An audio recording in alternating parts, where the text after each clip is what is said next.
Calon Presiden Anies Baswedan menegaskan soal sikapnya terhadap perpindahan ibu kota negara ke Penajam Pasir Utara, Kalimantan Timur. Menurutnya, jika Jakarta memiliki berbagai masalah, maka seharusnya diselesaikan bukan ditinggalkan. Anies juga mengkritik pembentukan RUU IKN yang kurang melibatkan partisipasi publik, namun justru penguasa menentukan hukum.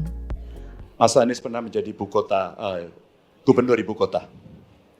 Dan hari ini menjadi isu publik, saya barusan dari IKN.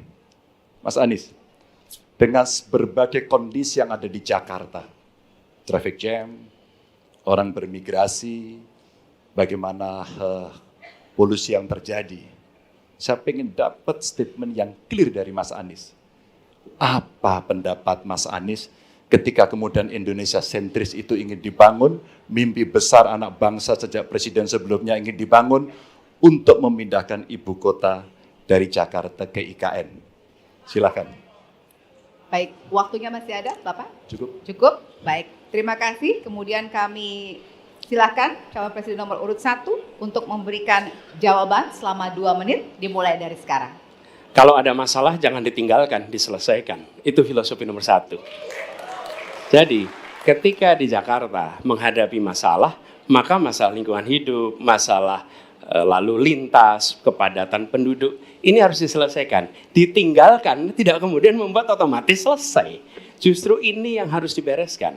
Kalau kami melihat, begitu kita bicara lalu lintas, kontribusi aparat sipil negara di dalam kemacetan itu hanya 4-7%. Jadi nggak akan mengurangi kemacetan di sini.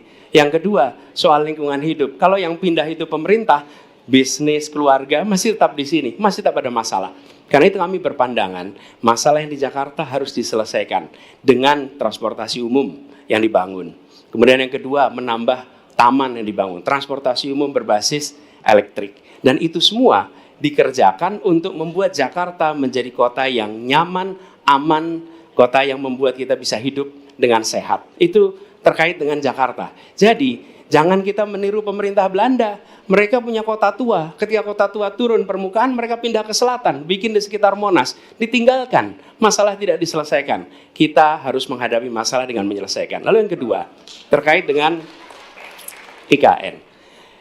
Ketika kita memiliki masalah yang masih urgen di depan mata kita, di Kalimantan sendiri, kebutuhan untuk membangun sekolah yang rusak sangat banyak.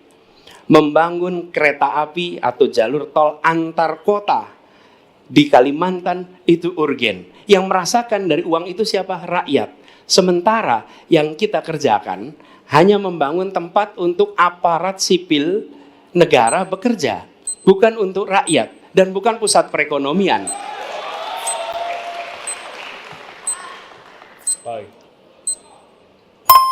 Ya, waktu Anda habis dan kami persilakan kepada calon presiden nomor urut 3 untuk menanggapi jawaban dari calon presiden nomor urut 1. Waktu Bapak 1 menit, disilakan.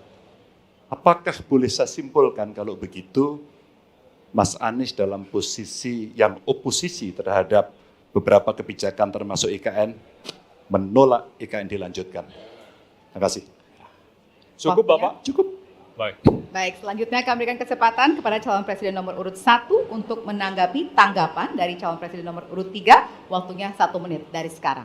Inilah salah satu contoh produk hukum yang tidak melewati proses dialog publik yang lengkap.